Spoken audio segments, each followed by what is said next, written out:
Sight, hearing, touch, taste and smell are the senses sending information to our brains. Depending on how we interpret and process this information depends on whether we see the world for what it is or not. And we can be easily fooled. So pilots must have means and ways of managing misperceptions and illusions. It's really how we process information. So we take in information from the world through our senses. So a vision, obviously, a hearing, even feel and touch has a big part to play. So how we take in that information is one of the issues that if we don't process that information in enough time, sometimes we can make hasty decisions. So the quality of what the information that comes into the brain is often called sensory perception, or taking in the cues from the environment. We've got to process that in our brain somehow and make decisions about it, and then we've got to do something. We've got to perform some kind of action. And there's lots and lots of issues that can go wrong. Time pressure, misdiagnosing the information that you bring in from the environment, being distracted. And we actually have what we call a physiological limitation. Our brains can only take in so much at a given time. And people would know that when they do something like reverse parallel park in a car park, they're on the phone to their mum or maybe their dad. They're on hopefully a hands-free phone, obviously, but what happens is as you start to make sure that you're getting into that car park well, if you've got a truck behind you, there's a gap in the conversation on the phone and your mum or dad might be asking you, what are you doing? Of course, what that illustrates is that our brains can only process really one thing at a given time. They're limited by how much they can process it at any one point. So information processing, we have limitations as human beings that really in some cases we can't get over. Understanding about those limitations is the first principle. So being knowledgeable about the limitations of vision, particularly at night time, the limitations of hearing in noisy cockpits, the limitations of also understanding phraseology, particularly when talking to air traffic control and indeed other parties. Understanding and being knowledgeable about those risks is the first step. The second, I think, then is really being proactive about those issues. So in an operational environment, understanding that if you are flying in visual conditions and you're not instrument rated, is making sure that you don't get caught in that situation where you are then pushing the boundaries and then transitioning from visual flight rules to IMC. Planning is really one of the key parts of making sure that we understand what we can and can't do and understanding our own limitations.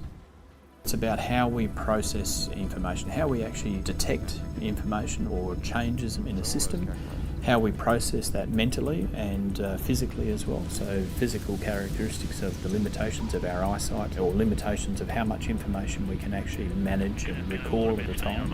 And when we're getting clearances in the aviation environment, air traffic control clearances, we need to have a system or a way that we deal with that. Now, some people that's writing it down, other people have a way of remembering it. As you're being given that instruction to repeat it back to yourself before you answer that or read back that clearance, and then a way of actually dealing with that clearance. So it's how we actually receive information, process it, make sense of it, and then act upon it.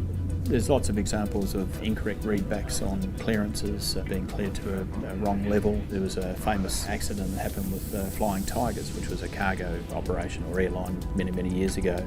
In those days, you'd be given a clearance to descend to a particular level, and they were cleared to 2,400 feet from memory, which was 2400. They read back cleared to 400 and descended to 400 feet. So descending to 400 feet rather than 2400. There just happened to be a hill in front of them that was higher than 400 feet, and they ended up crashing into that hill. So from that we changed the way we actually give clearances and read back clearances. Other examples of looking into the way humans process information and human performance, for instance fatigue, things that we mentioned before, time of day, recognising the effect of circadian rhythms, so that's the time of day and how alert you are at different times of the day. How do we manage that? An example would be for a lot of operations, aeroplanes are flying during the day and maintenance is done overnight. So that can be done in very cold or very hot hangars. It's dark.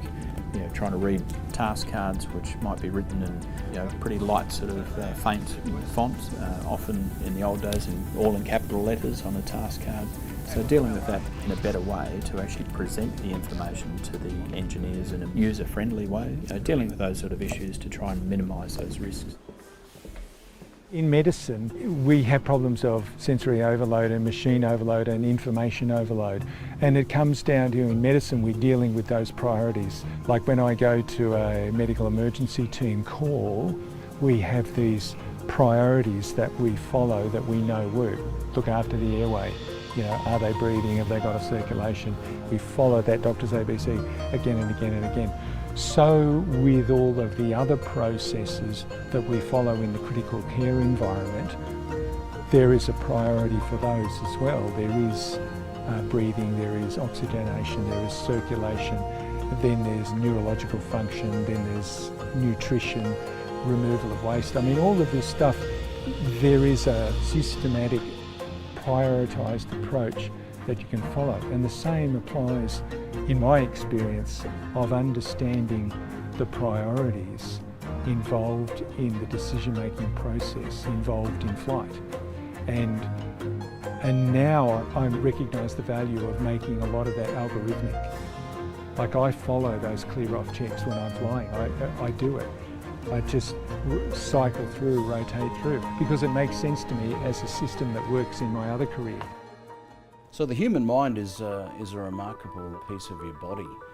Even sometimes when you make an error and you don't think you've made an error, you can still think that you're correct. And one of the examples of that I saw in my previous employment as an air traffic controller was the assignment of a level to an aircraft, descend to flight level 310, and the controller will swear black and blue that flight level 310 is the level read back, it's the level he assigned, and it's not until you take the ATC down into the tape replay room and he hears himself or herself reading back flight level 330 and not flight level 310, that it's absolutely a surprise. The lesson for that, for me, is that you really do have to accept the fact that you make mistakes. We've heard how easy it is to make mistakes and be misunderstood. So listen closely to the following conversation between an impatient pilot and an easygoing engineer. Mate, what's going on? I thought the plane was ready. She'll be ready when she's ready, mate. What does that mean? I got passengers here. Hey, it means what it means. You can't rush these things. The safety of you and your passengers should be a priority. Like Mike said, it'll get done. It'll get done. I've heard all that before. I've got to be in Dubbo for a funeral. An amateur appease artist. I have to perform tonight. So the flight's been delayed and no one's happy. But did you notice all the changes? Believe it or not, there are over 18 changes in this scene. Did you see them all? Be a priority. Like Mike said, it'll get done. It'll get done. In the world today, seeing isn't always believing, and things are not often what they seem. Look at these two lines. The one on top appears longer, but remove the arrows and all is revealed. It depends on your perception. Some see a vase, but others see two talking heads. So it's being aware that we're all susceptible to illusions and developing means and ways to manage them. We do quite a bit of flying over water and quite a lot of IFR flying. Pilots need to understand the human factors, the human elements that can cause things like illusions over a glassy ocean. The east coast of Australia don't often see a glassy ocean. You've nearly always got those big southeasties and the big swells, so you've nearly always got a horizon when you're over water. A big part of that is understanding your human limit, having a process in place to deal with that. Knowing that I don't have a horizon, I'm going to this horizon, my G1000 or my little round dial or whatever it is that I've got, and knowing that I've got a backup and cross-referencing it and going to what you're trained to do is your scan, move around your scan, back out and back in, and knowing that now and again you're going to get the leans late at night in the dark when you're tired and been on the clocks for a long time, just knowing that it happens. And when it happens, just know that you'll sit back a bit and you'll just trust your instrumentation and you'll cross-reference and check, and you might go out now and again. That comes back to the core of good training. And I'm starting to think I'm not turning. Keep going a bit longer. All right, I don't think I'm turning now. Okay. Get up, open eyes.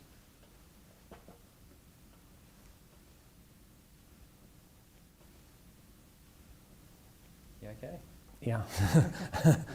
My head is rolling, my body thinks I'm rolling this way, and all the senses from vision says that I'm sitting still does not match with my vestibular system. It is totally out of whack. Now it's coming back, so my eyesight's overpowering this vestibular, and now I've got it back. But there was a sense of disbelief. If I had not had the visual senses and I'd lifted my head up the way I just did, I would have easily rolled the aircraft inverted to keep what I thought was the normal attitude.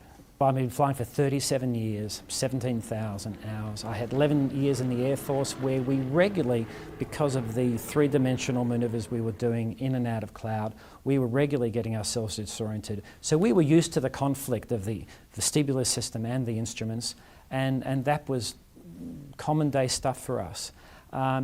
All the training, all the hours and experience I had didn't help me one iota when it came to sitting in the Barani chair. The sensation of rolling and tumbling in that chair was real, and there is no experience, nothing you can do, no course you can do to take away that rolling sensation.